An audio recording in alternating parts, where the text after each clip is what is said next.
Biar polisi yang menjelaskan.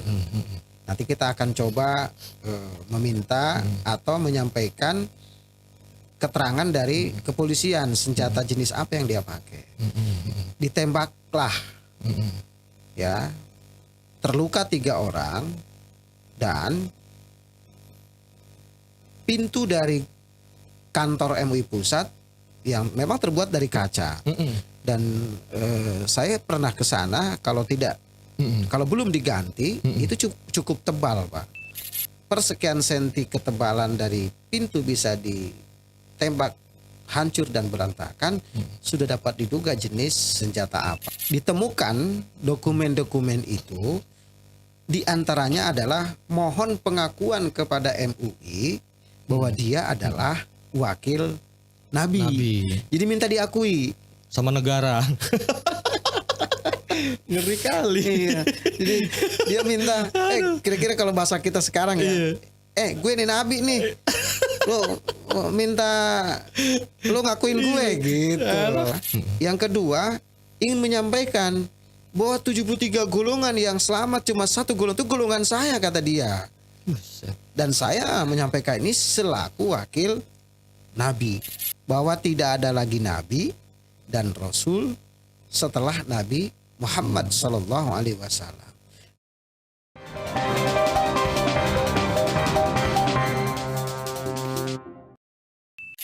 Oke, assalamualaikum warahmatullahi wabarakatuh.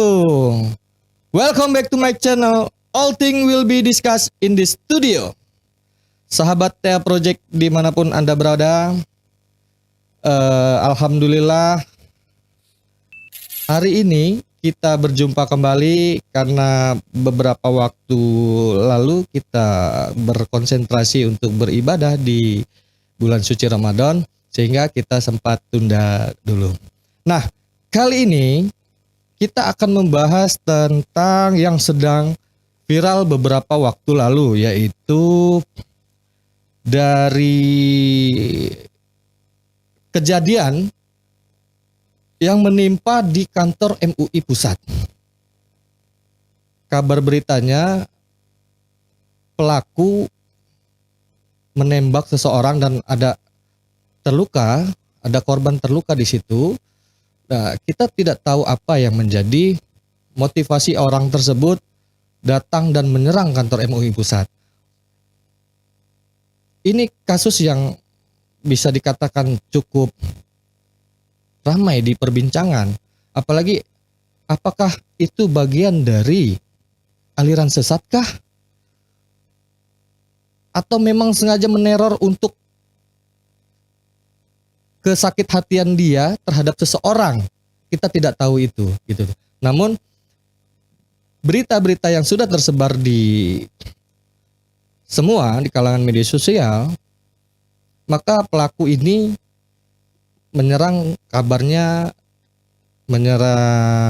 ingin menjumpai ketua MUI Pusat. Nah, terhadap isu tersebut, kali ini kita meminta pendapat atau pandangan dari MUI Kota Serang. Dalam hal ini adalah Sekretaris MUI Kota Serang, Pak Dr. Kiai Haji Ahmad Tajuddin SAG MM. Selamat datang Pak Haji di podcast kita Tea Project. Ya. Selamat Pak. Untuk itu pertama-tama kita minta Pak Haji untuk menyapa dulu sahabat-sahabat Tea Project. Baik. Terima kasih. Assalamualaikum warahmatullahi wabarakatuh. Waalaikumsalam. Selamat, sehat, berkah buat kita semua, terutama ya kru channel ini ya. Iya. Alhamdulillah, walaupun pertama kali ini suasana keakraban sudah dapat dibangun secara baik. Siap. Iya. Sehat semua, sehat. Amin. Ya, jangan lupa subscribe ya. Penting ya. Ya Pak Haji. Ini kan isunya cukup ramai sekali di perbincangan ya. Khawatir ada apakah ini aliran sesat atau apa? Itu gimana tuh Pak Haji? Iya. Sebelum sampai kepada kesimpulan aliran sesat atau bukan, ya kita melihat dulu pernyataan resmi kronologis kejadian. Oke. Yang dapat kami catat dari kronologis Mm-mm. kejadian dari orang-orang terpercaya, Mm-mm.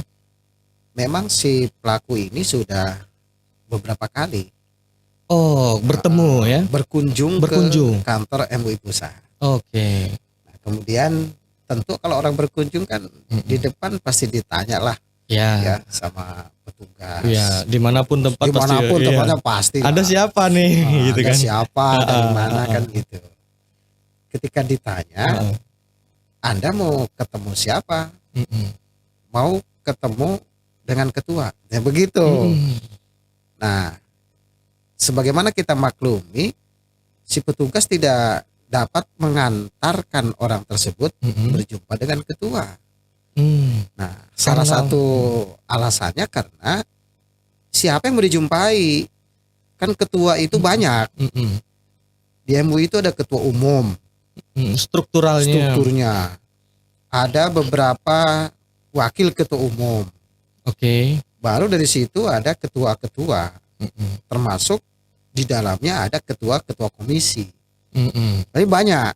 Mm. Ya bisa jumlahnya kalau dengan ketua-ketua komisi bisa puluhan, 20-an orang. Oh, banyak ya. Banyak ya. Lalu orang ini si pelaku yang Anda mau tuju dan bertemu Siapa? siapa? Dia tidak menyebutkan nama. Mm-mm. Cuma dia bilang mau ketemu ketua. Mm-mm. Nah, oleh karena itu petugas tidak dapat membantu yang bersangkutan untuk bisa berjumpa dengan yang dia maksud. Oke. Gitu. Jadi di tingkatan depan dulu nih. Di depan, gitu di tuh. depan ya, semacam di anu lah, di front office-nya ya kan gitu, di Mm-mm. ruang tamu. Mm-mm. Lalu tiba-tiba dia mengeluarkan senjata. Wow.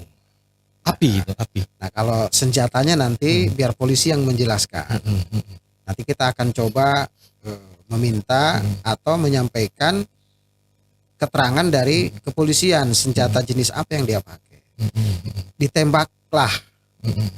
ya, terluka 3 orang dan pintu dari kantor MUI Pusat yang memang terbuat dari kaca Mm-mm. dan saya pernah ke sana, kalau Mm-mm. belum diganti itu cukup tebal, Pak.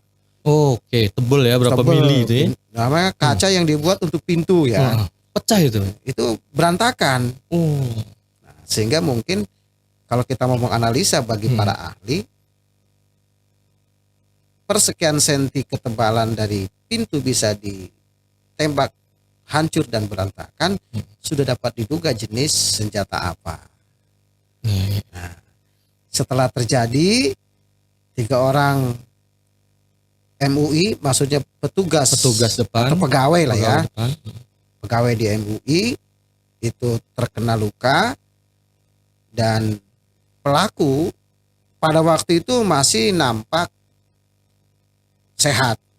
Waktu itu Pada waktu terjadi penembakan. Nah, kemudian setelah terjadi, dievakuasi oleh kepolisian secara cepat dalam di Metro Jakarta Pusat. Dan pelaku setelah dibawa ke kantor kepolisian terdekat, tidak lagi dapat dimintai keterangan atau tidak dapat diselamatkan. Ya. Nah, terjadi dan keterangan resmi dari Polda Metro bahwa yang bersangkutan sudah dinyatakan meninggal. Oh gitu. Nah, itu kronologis secara sederhana. Dan ini sumbernya dari informasi yang disampaikan resmi oleh salah satu ketua di MUI Pusat. Selanjutnya setelah itu, tentu orang akan mencari, ini motifnya apa sih? Oh iya benar. Kan gitu ya. Motifnya apa ini? Apa sih tujuannya nih?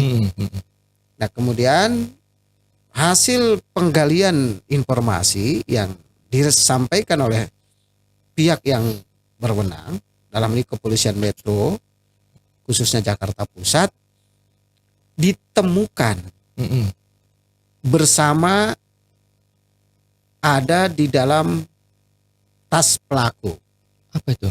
Temukan. Ya, beberapa dokumen yang isinya, satu, dia bersurat mau disampaikan kepada ketua MUI, mohon pengakuan dia sebagai wakil Nabi. Nah, itu saya sempat baca itu. Dia punya surat diketik secara komputer ya kalau nggak salah itu. Dan isinya memang ada pengakuan di situ. Mohon pengakuan. Dan kabarnya dia dari provinsi lain di luar Pulau Jawa. Jadi itu ketika ditemukan dokumen-dokumen itu, diantaranya adalah mohon pengakuan kepada MUI bahwa dia adalah wakil Nabi. Jadi minta diakui sama negara. Ngeri kali. Iya. Jadi dia minta, kira-kira kalau bahasa kita sekarang ya, gue nih Nabi nih, lo minta lo ngakuin gue gitu. Nah, artinya dia pengen kedaulatan, pengakuan kepada negara gitu kan. Cuman kan nggak ada yang dapat membuktikan itu, dan semua orang juga tahu lah siapa Tuhan Nabi terakhir kan gitu. Kemudian dokumen yang kedua, dia menjelaskan dengan berbagai argumennya, mengakui bahwa kemudian hari di akhir zaman akan terjadi perpecahan umat Islam menjadi 73 golongan. Kata dia. Ya, bersumber kepada hadis. Dalam dokumen dia. Nah, kemudian satu yang selamat. Hanya satu dari 73 golongan itu. Kata dia, satu yang selamat. Hanya satu yang selamat, satu golongan. Nah, di antara satu golongan itu adalah pengikut Nabi, dan saya, kata dia, adalah wakil dari Nabi Muhammad SAW. Ngeri Kak. Gitu. Nah, itu dokumen yang ditemukan. Jadi satu ingin diakui sebagai wakil Nabi, yang kedua menyatakan semua kalau tidak menurut saya tidak akan selamat. Karena yang selamat itu hanya satu golongan, golongannya dia. Gitu. Enggak, artinya dia ini tidak enggak pelajari dulu atau apa. Mungkin enggak tiba-tiba saya pengen jadi wakil Nabi gitu tuh. Dia berstatement jadi wakil Nabi, itu dapat ilham dari mana gitu. Apakah dia dari mimpi kah gitu kan? Apa dari mana gitu kan? Kan kacau. Ngeri loh, bener. Ini dari dokumen yang tertuang, yang ditemukan, ya kan? Ditemukan bersama pelaku. Katakanlah yang dipegang oleh pelaku. Sehingga bisa saja dia ingin ketemu ketua itu untuk menyampaikan dua dokumen itu. Satu ingin diakui sebagai wakil Nabi, ya. Yang kedua ingin menyampaikan bahwa 73 golongan yang selamat cuma satu golongan, itu golongan saya, kata dia. Dan saya menyampaikan ini selaku wakil Nabi.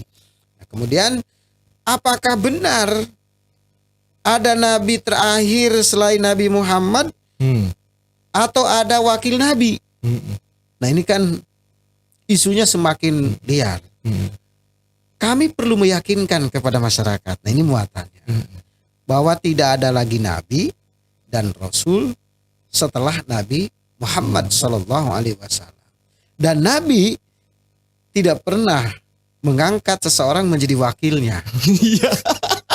Ada wakil, jadi ada struktural. Ada Nabi, ada wakil Nabi. Nabinya jadi seolah-olah kayak ketua gitu tuh kalau struktural ya. Jadi ini ada wakil Nabi, itu nggak ada. Maka barang siapa umat Islam harus mengimani rukun iman. Amantu billah, beriman kepada Allah. Beriman kepada malaikat Allah. Beriman kepada kitab Allah. Beriman kepada Nabi Rasulullah. Nah, kalau rukun iman ini satu saja tidak diimani, diingkari oleh orang yang mengaku beragama Islam, maka dia masuk kategori pikiran, dan kalau itu jamaah ajaran, ini aliran sesat. Aliran sesat. Dari mana? MUI sudah mengeluarkan fatwa sudah lama, sejak terjadinya peristiwa pengakuan Nabi palsu, bahwa Kalau ada orang yang tidak mengimani satu saja di antara rukun iman, maka dia menjadi ajaran sesat. Jangan-jangan berhalusinasi kayaknya sini. Atau dia ada kelompok kali ya? Kelompok tertentu kali ya? Nah, ini kita Atau dari mimpi. harus gitu. dalami.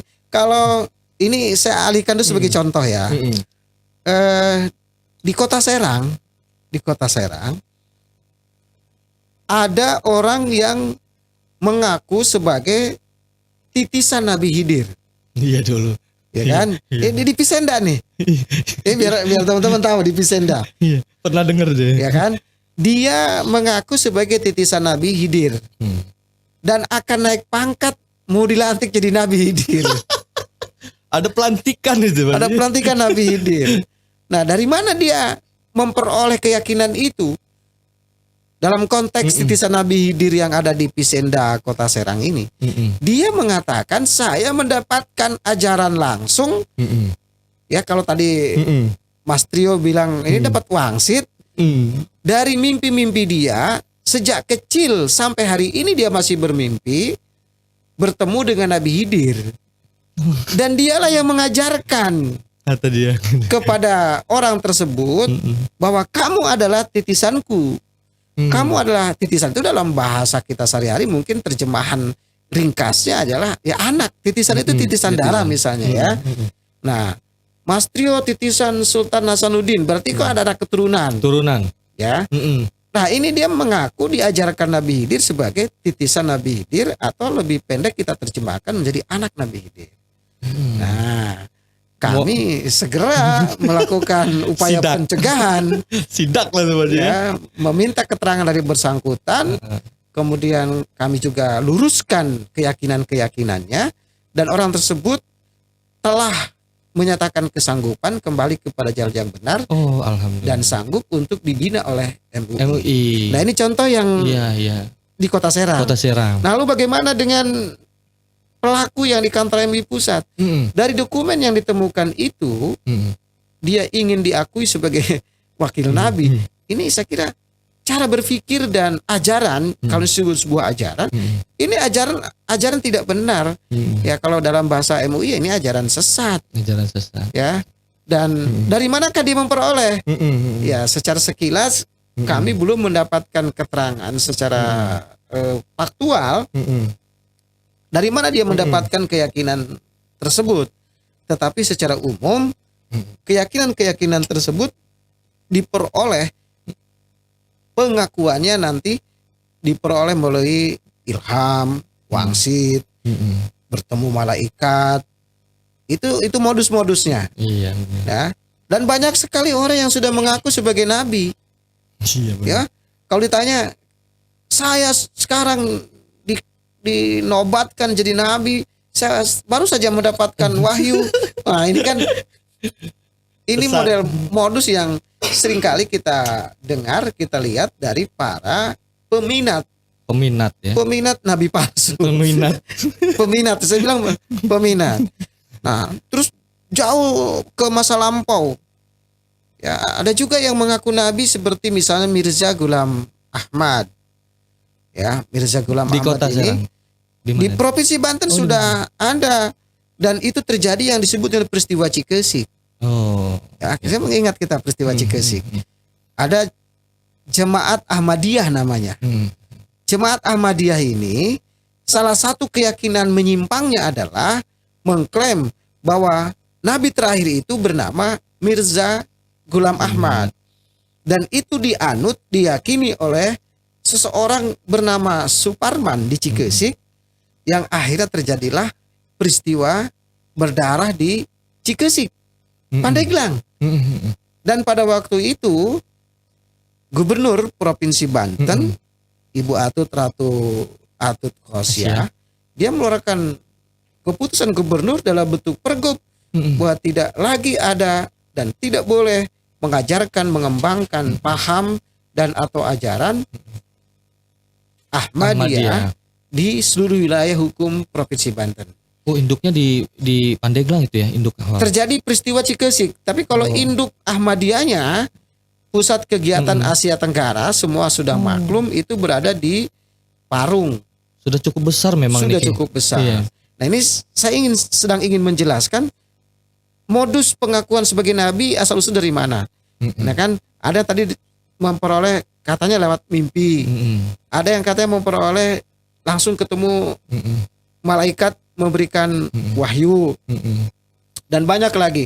Termasuk Mirza Ghulam Ahmad dan para pengikutnya sampai ke Cikesik itu mengklaim bahwa nabi. Terakhirnya adalah mengakui sebagai Mirza Ghulam Ahmad sebagai nabi. Nah ini oleh MUI semua dinyatakan telah bertentangan dengan rukun iman. Maka kalau dia bertentangan dengan rukun iman, jangan mengaku sebagai ajaran Islam atau agamanya Islam, karena telah keluar dari ajaran Islam, maka dihukumi oleh fatwa MUI sebagai aliran sesat. Iya, aliran sesat ini kan memang banyak dikhawatirkan kan, apalagi menimbulkan teror ya. Nah, mengingat dengan dia membawa pistol, kan? Berdasarkan informasi yang saya baca di media-media gitu, jenisnya itu airsoft gun katanya. Jenisnya airsoft gun apa air gun gitu tuh. Nah, saya berpikir mengapa dia bukan lebih dari sekali dia datang ya. Pas ketika saat itu dia datang bawa senjata gitu. Artinya saya berpikir mungkinkah pertemuan pertama ada hal-hal yang menimbulkan dia ada kesakit hatian dia gitu kan pas pada saat pertemuan pertama tuh sebelumnya. Dengan mungkin ya sambutannya mungkin menurut si pelaku tidak baik atau apa sehingga pertemuan kedua harus saya bawa pistol nih kan gitu kan bisa aja kan cuma kan kita nggak bisa menggali keterangan karena pelakunya sudah tewas kan gitu kan. Nah saya berpikir mengapa saat itu terima saja gitu, maksud saya terima saja dulu supaya nanti ada dialog gitu tuh dialog. Ini maunya apa? Dengar aja dulu nih dari pihak MUI ini. Dia mau pengakuan segala macam gitu. Nah, diputus aja di situ bahwa Bapak ini bukan ajarannya. Kira-kira gitu ya Pak Haji ya. Ini tafsir saya aja nih. Nah, kalau seandainya ada ruang dialog situ di situ ya. Mungkin ada pertemuan yang selanjutnya dia mungkin nggak bawa pistol lah kira-kira begitu ya. Nah, ini mah menurut saya aja tafsir gitu loh, tafsir. Karena memang ya kita pahami memang tidak ada lagi nabi ataupun wakil nabi secara struktural. Kita pahami semua lah soal itu gitu tuh. Dan kita bisa mendengarkan Anda dapat dari mana gitu kan? Dari mimpi kah? Dari ada yang bisikin jin kah? Kan kita nggak tahu sih ya gitu kan, atau ketemu siapa gitu. Ketemu siapa supaya bisa terbongkar kan apa jaringan dia ini di mana, atau hanya sebatas cuma dia personality aja sendiri dia bergerak tanpa ada jaringan dia sendiri, tanpa ada jaringan yang dia bentuk gitu tuh. Nah, atau memang halusinasi kah gitu kan. Iya, saya kira gini Mas Yo. Kelaziman orang kantor ya, apalagi kantor MUI itu pusat. Artinya peraturan administrasi tata kelola nerima tamu tentu ada SOP-nya. Ada SOP-nya. Ya, saya beberapa kali ke kantor MUI pusat pasti ditanya, Pak mau ketemu siapa? Audiensi. Ya kan? Ya, kalau tidak bisa menyebutkan nama, sebutkan yang punya urusan ini siapa, kan gitu. Nah ini infonya, dia ditanya, Pak mau ketemu siapa? Saya mau ketemu ketua MUI. Ketika ditanya siapa yang mau ditemui ketua MUI itu, dia tidak bisa menjelaskan. Bingung. Nah, sehingga ya petugas yang paling depan front office itu atau OB wajar kalau dia tidak bisa membantu orang Bapak ini kok ditanya mau ketemu siapa. Ya kan namanya. Nggak buat janjian dulu kah gitu kan? Kalau soal janjian kan soal lain ya. Ini kan secara faktual ada di kantor itu. Kalau orang ditanya, Bapak mau ketemu siapa? Kan begitu. Nah, tidak dapat menjelaskan, maka tentu tidak dapat dibantu untuk bisa bertemu. Jadi ini saya kira wajar lah ya. Iya, benar. Terlepas dari dia memang sejak awal sudah punya niat lain, itu kan tidak bisa diduga-duga. Bahwa kemudian dia katakanlah tadi katanya sakit hati, ini juga tidak bisa disebut-sebut. Nah, mestinya semua orang dapat memaklumi kalau berkunjung ke tempat orang lain, baik itu kantor atau rumah.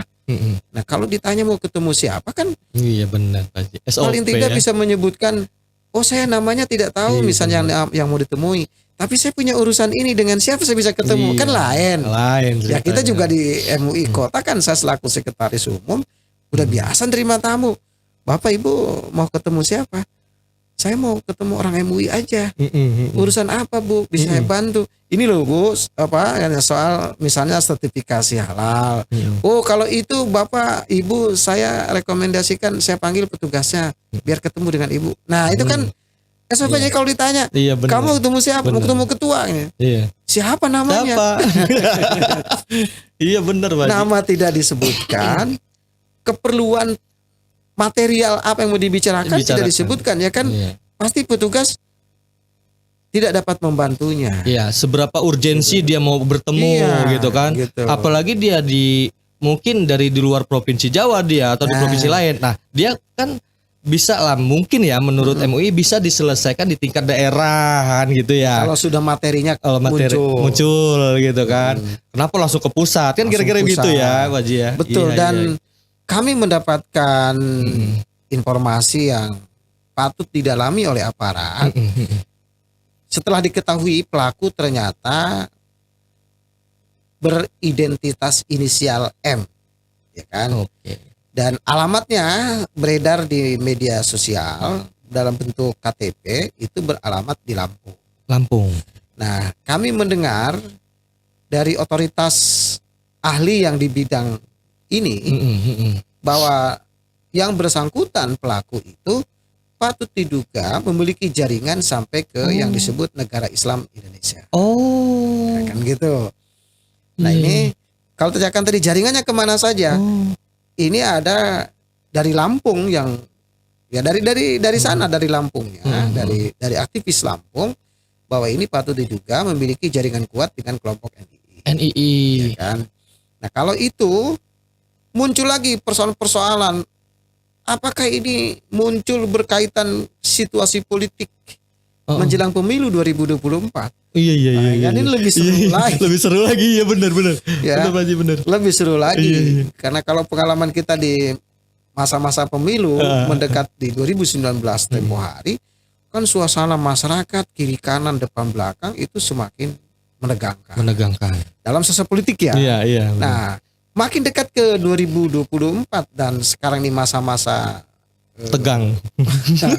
masa-masa pemanas, bukan pemanas sudah belum panas. Iya, tahapan. Sudah panas ini. Panas. Suasananya, panas alamnya juga panas situasinya, dinamikanya. Bener. Nah, sehingga memunculkan prediksi-prediksi yang analis-analis sosial. Ini kenapa muncul kok sekarang? Oh, mungkin menjelang pemilu. Nah, saya kira semua orang boleh berpendapat apa saja, silakan. Yang penting punya ukuran, terukur, kemudian ada argumen yang dapat dipecahkan. Nah, yang pasti insiden penembakan kantor MUI oleh pelaku yang berinisial M itu harus didorong oleh seluruh komponen masyarakat agar kepolisian melakukan penegakan hukum secara baik dan terukur. Sampai ke akar-akarnya. Ya, kita dukung aparat kepolisian untuk melakukan penyelidikan sampai tuntas terhadap masalah ini. Karena nanti kalau digantung muncul dugaan-dugaan yang tidak enak. Nah, oleh karena itu kepada seluruh komponen masyarakat kita percayakan penanganan persoalan tersebut sepenuhnya kepada kepolisian. Iya benar. Jangan main hakim sendiri. Benar. Nah, Iya, jaringan ini jaringan itu kan kalau sudah masuk ke area pemanasan pemilu. Banyak sekali yang ya anasi-anasi yang mungkin bisa yang tidak bersambung pun disambung-sambungkan kan gitu. Ya artinya peran selain dari peran aparat penegak hukum, sahabat ya project dimanapun Anda berada, tapi ada peran masyarakat juga di situ. Biasanya yang selalu bersentuhan kan memang selalu masyarakat kan, ada melihat yang hal-hal yang aneh, ada melihat hal-hal yang mungkin patut diduga ajaran sesat. itu kan masyarakat bisa lah melaporkan hal tersebut kepada Majelis Ulama Indonesia di MUI setempat gitu ya, di tingkat daerah provinsi. Nah, itu apalagi di zaman teknologi digital gitu kan, semua ada yang bisa main rekam kan gitu kan, entah itu gerakan sholatnya aneh ya kan, ataupun apa gitu kan, semua udah melalui digitalisasi, itu banyak yang sering diupload. Apalagi kemarin-kemarin sempat ada terjadi ya Pak Haji ya, gitu ya, di salah satu itu gitu kan. Cuman it's okay lah ya, itu udah ada klarifikasi segala macam. Namun nanti seperti apa dari tanggapan pemerintah setempatnya dan MUI setempatnya itu mudah-mudahan dapat diselesaikan dengan cara baik gitu. Betul. Ya. Nah, saya ingin lebih diperluas lagi misalnya dengan peristiwa yang terjadi di Kota Serang. Keterlibatan masyarakat dalam hal menyampaikan informasi penting dalam rangka upaya cegah dini konflik terjadi di masyarakat itu jauh sangat penting, dan masyarakat dihimbau untuk dapat menyampaikan laporan itu, informasi itu kepada siapapun yang dianggap sebagai orang yang memiliki otoritas menyelesaikan masalah. Contoh, di Tak-Takan, saya lagi disebut di Kota Serang. Pada waktu itu isu kronologisnya seseorang mengaku sebagai Imam Mahdi, penyelamat Pulau Jawa. Imam Mahdi, penyelamat Pulau Jawa, sudah lahir ada di Tak-Takan. Nah, dari mana kami mengetahui itu? MUI khususnya, MUI Kota Serang. Diawali dari pernyataan-pernyataan dia mendeklarasikan diri di media sosial. Di YouTube, Facebook, ya, di Instagram. Dia menyatakan bahwa saya adalah Imam Mahdi, penyelamat Pulau Jawa dari Tak-Takan, dan saya juga adalah Habib. Wah, ngeri. Ini lagi relevan. Iya. Dia mengaku sebagai Habib dan sebagai Imam Mahdi. Kemudian beberapa hari kemudian di media sosial atau akun pribadinya dia yang menyatakan dia sebagai Habib dan Imam Mahdi itu mendapat tanggapan luas dari Habib-Habib yang ada sebagai pembacanya lah. Yang mendengar, melihat. Yang mendengar di Facebooknya atau di Instagramnya, di medsos ya. Nah, datanglah Habib yang asli. Ya, kita ngomong yang asli ya, Pak. Datanglah Habib dari Bekasi. Ke rumah Imam Mahdi ini yang mengaku juga sebagai Habib. Dan itu posisinya adalah di Taman Kopassus. Kopassus loh. Tidak membawa Kopassus, emang di komplek Kopassus. Kompleknya. Jadi Kopassus itu di perumahan Taman. Semua orang tahu lah perumahan Taman Kopassus. Nah, yang pertama kali diinterogasi si Imam Mahdi ini oleh Habib, diminta kamu coba jelaskan asal usul Habib kamu dari mana. Silsilahnya ini sekarang kan lagi ramai nih bicara silsilah Habib ini. Iya benar. Nah, kemudian orang itu tidak dapat menjelaskan.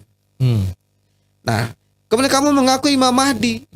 Apa kamu punya argumen itu? Nah, terjadilah rumah Imam Mahdi ini oleh kelompok, saya sebut Habib, itu terjadi pertikaian lah, mau dikepung itu rumahnya. Ya, oleh rombongan yang dari Cilegon, ada juga dari Cikande, kelompok ormas tertentu. Pada waktu itulah kami dikontak oleh masyarakat, info dari masyarakat, segera meluncur ke lokasi, dan saya pada waktu sampai sekitar pukul 11.30 siang. Dan itu sudah terjadi problem. Nah, akhirnya kami selamatkan Imam Mahdi yang mengaku sebagai Imam Mahdi ini. Kami bawa dia ke kantor polisi. Mengapa kamu mengaku sebagai Imam Mahdi dan mengaku sebagai Habib? Dia jelaskan bahwa kata dia berdasarkan hadis Nabi. Nah, dia bukan berdasarkan Nabinya, hadisnya benar. Yang salah kan dianya, nafsirkan, memaknainya. Apa? Kata dia, ciri Imam Mahdi itu hidungnya mancung. Kebetulan kata dia, saya ini hidung saya mancung. Ini kan, Mas trio dan kru kalau merasa hidungnya mancung itu siap-siap untuk dinobatkan jadi Imam Mahdi. Ciri yang kedua kata dia, di tangan kiri kalau tidak salah ada gambar segitiga. Nah di sini nih, di sini nih. Lekukan. Nah ini di sini nih, di tangan. Ada gambar segitiga. Ini ciri Imam Mahdi. Dan itu dia tunjukkan, ini loh, saya ada segitiganya. Kata dia. Yang ketiga kata dia, cirinya adalah Imam Mahdi itu rambutnya merah di ujung. Oke. Dia tunjukkan juga, dia buka kopiahnya. Ini loh rambut saya. Saya nggak ada rambutnya ya. Nah, ini loh rambutnya, kata gitu. Rambut saya merah ujungnya. Maka dari 3 ciri itulah saya oleh guru saya. Guru siapa itu? Guru dia tidak nyebutkan nama. Dinobatkanlah dia, disetujui sebagai Imam Mahdi. Maka dia mendeklarasikan diri di media sosial sebagai Imam Mahdi. Dapat pengakuannya dari gurunya. Nah, jadi dia terakreditasi sebagai Imam Mahdi dan dia mendirikan padepokan. Oh. Sudah ada padepokannya di situ. Kami tangani dia. Kalau dia kembali ke rumahnya, pada waktu itu keselamatannya belum begitu terjamin karena masyarakat mulai berdatangan dari panas berbagai ya, tempat. Situasi panas waktu itu. Sudah memanas. Akhirnya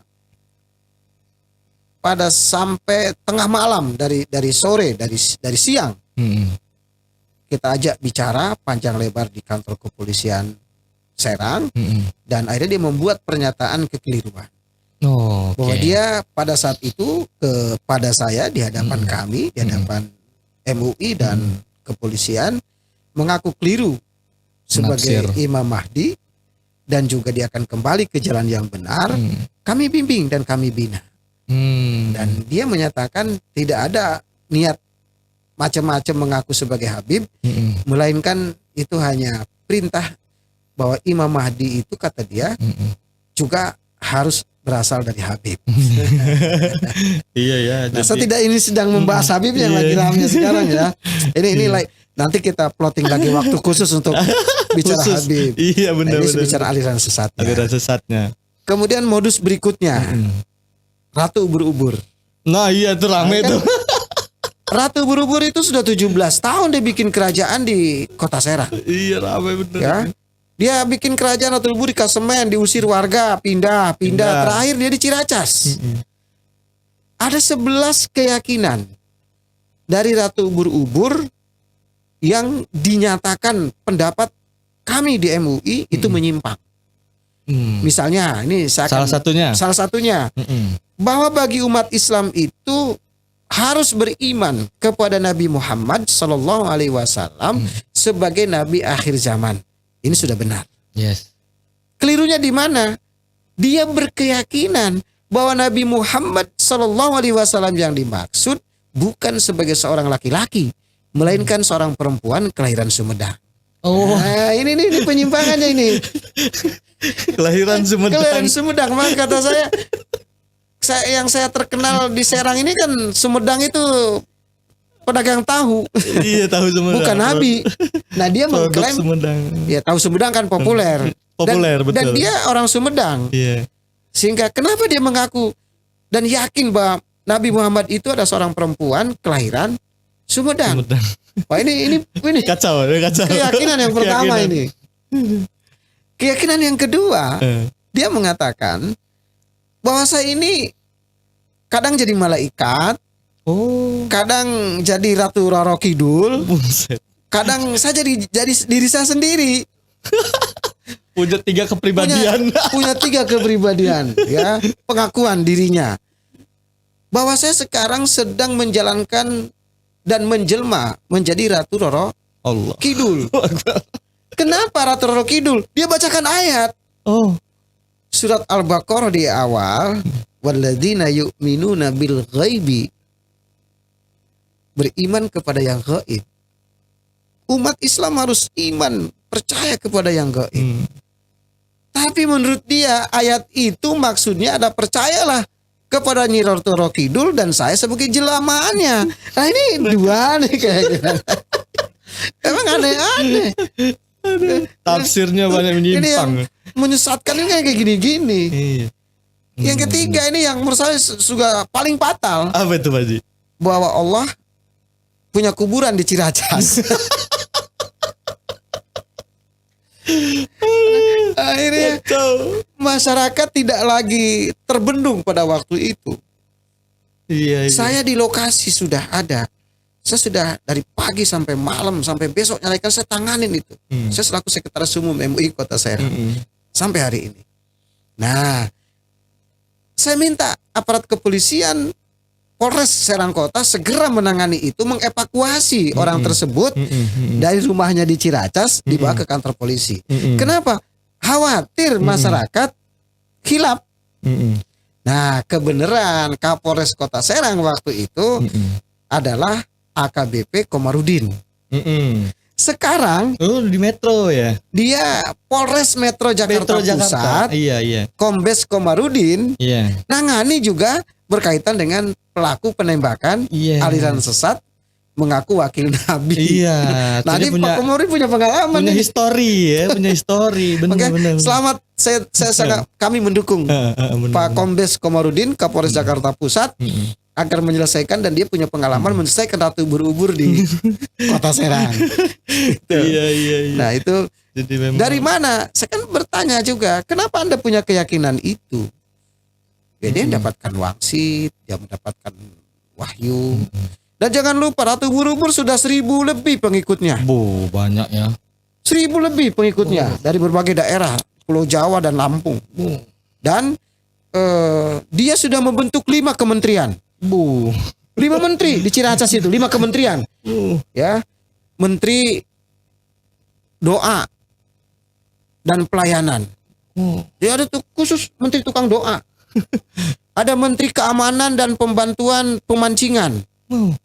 Wah, ini satu khusus menteri menangani keamanan dan membantu memancing. Mancing. Karena di dekat rumah dia kok ada pemancingan. Oh gitu. Ya. Kirain mancingan apa gitu ya. Pemancingan, jadi kan kebetulan suami ratu ubur-ubur ini Doyan mancing. dia tunanetra. Oh. Iya. Kesenangannya piara burung dan mancing. Oh iya. Nah, Hobi. menteri pemancingan ini keamanan, dialah yang memasukkan umpan ke kail Iya. ketika mancing dan dilemparkan ke kolam, maka dia diangkat menjadi menteri keamanan dan pemancingan. Oh gitu sejarah. Khusus. 5 sudah membentuk 5. Menteri terima tamu sudah ada. Artinya cukup besar ya. 1000 lebih. 1000 lebih. Nah, doktrinnya gimana sampai kami kepada satu kepenasaran lah kira-kira gitu. Ini kok 1000 orang banyak amat ikutnya. Iya. Apa sih yang mereka inginkan? Iya. Nah, hampir dari semua aliran-aliran yang dinyatakan menyimpang itu ada aspek, istilah sekarang ada aspek PHP, pemberian harapan palsu. Apa itu? Kesejahteraan keuangan. Ratu ubur-ubur itu menjanjikan pengikutnya akan mendapatkan limpahan uang triliunan, ratusan triliun. Yang besok dia akan cairkan di Bank Nasional, Negara Bank Indonesia dan juga Bank Luar Negeri. Sampai kepada Ratu Ubur-ubur mau dibawa ke kantor polisi oleh Pak Komarudin, dia memberitahu saya, minta izin ke Pak Kapolres. Izin apa tuh? Besok Pak, walaupun saya sudah ditahan oleh Bapak, mohon izin besok antar saya ke BNI. Mau mencarikan uang 100 triliun rupiah. Dan dia menunjukkan surat kepada saya bahwa Gimana saya sumber itu sudah mendapatkan surat izin kuasa penuh dari mencairkan uang ratusan triliun dari seseorang yang memiliki otoritas. Katakanlah, saya kalau sebut nama nanti dikirain nanti takut dipotong juga nih. Sensor. Sensor nanti. Disensor ya. Saya sebutkan nih. Jangan. Enggak usah. Dan saya baca suratnya. Suratnya benar. Oh benar Pak Ji. Ya suratnya mah benar. Tapi dari manakah surat ini? Iya. Apakah benar dari penandatangan orang itu? Saya tidak Betul. yakin. Kevalidannya. Ya, bahwa saya yang bertantangan ini berikan kuasa kepada nama itu untuk mencarikan uang 100 triliun. Wah, keren nih. Saya tanya, ini siapa yang bawa surat ini ke sini? Disebutkan nama. Nama itu saya kejar. Posisi tugasnya ada di Lampung. Oh. Kontak telepon dengan kami. Pak, bener nggak Bapak ini bikin surat ini? Saya laporkan ke atasan Bapak ini. Di seberang sana ketawa.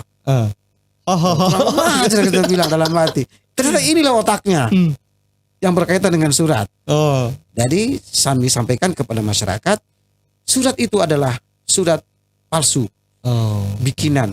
Dan ternyata ini yang dominan. Selalu mengajak orang, nanti kamu dapat 1 miliar, kamu dapat dan ini ternyata yang mengilhami para aliran-aliran pendiri aliran sesat yang ada. Iya, jadi tawar-tawar menawarnya menggiurkan, bro. Menggiurkan. Lu mau masuk, gua kasih duit 1 miliar tuh, ya kan? Siapa yang nggak menggiurkan? Ratusan triliun rupiah. Kalau kadernya ada 1.000, 1 triliun mah, ratusan triliun mah gampang gitu ya. Satu orang 2 miliar, 5 miliar serah nih ambil. Makanya menjadi banyak. Dan itu sudah banyak pengikut, 1.000 lebih 1.000 pengikutnya. Dan kami rekap semua itu. Alhamdulillah dapat diselesaikan secara baik sehingga kami berkesimpulan bahwa ancaman aliran menyimpang, aliran sesat dengan berbagai motif ya. Kalau motif kan kita tidak dapat detail, itu harus kepolisian. Yeah. Seperti yang terjadi pada pelaku penembakan kantor MUI pusat, salah satunya adalah diilhami oleh pemikiran dan ajaran sesat. Iya. Apapun itu jenis ajaran dan alirannya, tapi itu bagian terpenting yang memotivasi orang itu melakukan tindakan-tindakan di luar nalar dan tindakan-tindakan lain yang kita anggap sebagai tindakan menyimpang dan sesat. Ya, jadi artinya banyak variabel lah yang menduga motifnya apalah, kira-kira begitu ya Pak Haji. Nah, alhamdulillah hari ini sudah tidak terasa waktunya ya Pak Haji ya. Kalau ngobrolin soal aliran sesat itu sebenarnya saya senang sebenarnya, panjang ini ngobrolnya, karena masih banyak hal-hal yang menimbulkan faktor penyebabnya seperti apa segala macam gitu kan. Nah di sini peran masyarakat juga sangat penting, teman-teman sahabat ya project dimanapun Anda berada di situ. Apalagi kita gunakan sosial media segala macam bahwa ada temuan ini nih, sampaikan, laporkan itu kepada MUI, kan kira-kira begitu ya. Dan juga apabila kita merasa mimpi atau mendapat ilham segala macam, jangan langsung mengaku-ngaku deh, kira-kira gitu ya Pak. Betul. Konsultasikan dulu, ngobrol lah dulu, diskusikan sama orang yang tepat. Diskusikan dulu sama orang yang tepat, kepada ulama gitu kan, yang mengerti, memahami apa maksud dari mimpi tersebut. Jangan langsung tiba-tiba mendeklarasikan ya kan, saya nabi, saya wakil, ada wakil lagi ya kan, ada struktural ya kan, lucu juga. Zaman dulu kan kita tahunya nggak ada struktural begitu gitu kan. Nah artinya hal-hal yang begitu segera konsultasikan kepada Majelis Ulama Indonesia di wilayah kota di mana Anda berada. Betul. Nah sebelum menutup podcast kita hari ini, Pak Haji sampaikan dulu closing statement. Baik. Ya, siap. Mengajak, mengimbau kepada masyarakat untuk proaktif melakukan deteksi dini, cegah dini potensi konflik sosial, ekonomi, politik, keagamaan agar kita sama-sama dapat menyelesaikan secara baik. Khususnya kepada aparat pemerintah, penegak hukum untuk sangat peduli terhadap situasi ini, tangani, tegakkan hukum setegak-tegaknya. Kepada masyarakat, jangan main hakim sendiri dan ikuti petunjuk yang terbaik dari para ulama terpercaya. Terima kasih. Yes. Terima kasih Pak Haji sebelumnya. Ini masih suasana lebaran, mohon maaf lahir batin Pak Haji. Harusnya di awal tadi. Iya. Nah, terima kasih sahabat ya project di mana berada. Kita akhiri podcast kita hari ini. Assalamualaikum warahmatullahi wabarakatuh. Waalaikumsalam warahmatullahi wabarakatuh.